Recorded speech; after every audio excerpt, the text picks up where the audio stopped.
Hello hi అండి. ఇవాళ recipe వచ్చి వెజిటేబుల్ రైస్ అండి. చాలా సింపుల్గా ఉంటుంది. ముందుగా దానికోసం ప్రెషర్ కుక్కర్ తీసుకొని ప్రెషర్ కుక్కర్ హీట్ ఎక్కిన తర్వాత 2 స్పూన్ల ఆయిల్ వేయండి. ఆయిల్ అనేది హీట్ ఎక్కిన తర్వాత బిర్యానీ దినుసులు అనేవి వేయండి. బిర్యానీ ఆకు, చెక్క, లవంగ, యాలకులు ఉంటే మీరు జీడిపప్పు కూడా వేసుకోవచ్చు. చాలా టేస్టీగా ఉంటుంది. ఒక పెద్ద ఆనియన్ని కట్ చేసి అందులో వేయండి.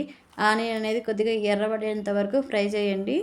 ఆనియన్ ఎర్రబడిన తర్వాత మన ఇంట్లో వెజిటేబుల్స్ ఉంటాయి కదండి, ఏవైనా వేసుకోవచ్చండి వెజిటేబుల్స్. ప్రజెంట్ మా ఇంట్లో అయితే క్యారెట్, ఆలు, క్యాప్సికమ్ మాత్రమే ఉన్నాయి. నేను వాటిని మాత్రమే వేశాను. ఆలు, క్యారెట్ని నీట్గా పీల్ తీసి ముక్కలుగా కట్ చేసి వేసుకోండి. వేసుకున్న తర్వాత ఒక పెద్ద టమాటాను కూడా తీసుకొని కట్ చేసి వేసుకోండి. వీడియోలో చూస్తున్నారు కదండి, నేను నీట్గా చిన్న ముక్కలుగా కట్ చేసుకున్నాను. ఆలు అనేది క్యారెట్ను, క్యాప్సికమ్ను 2 క్యాప్సికమ్లు తీసుకున్నానండి. నేను 2 ఆలు, 2 క్యాప్సికమ్లు, 2 క్యారెట్లు తీసుకున్నాను. ఒక పెద్ద టమాటాను కూడా కట్ చేసి వేశాను.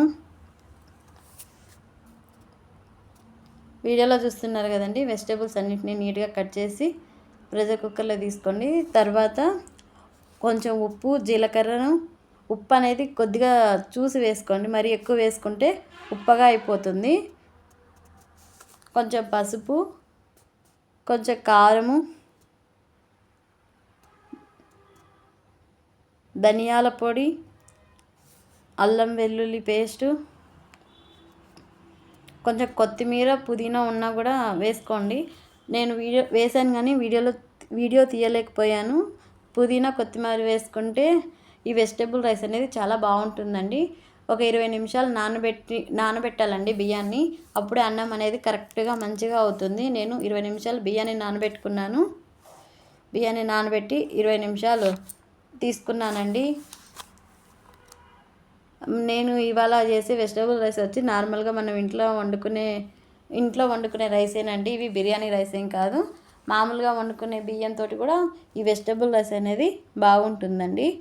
1 కప్పు రైస్కి 2.5 కప్పు వాటర్ తీసుకున్నానండి. 1 కప్పు వాటర్కి 1 కప్పు రైస్కి 2 కప్పుల వాటర్ని తీసుకున్నానండి. కరెక్ట్గా పెడితే ఎసురు అనేది అన్నం కూడా మంచిగా అవుతుందండి, పొడిపొడలాడుతూ.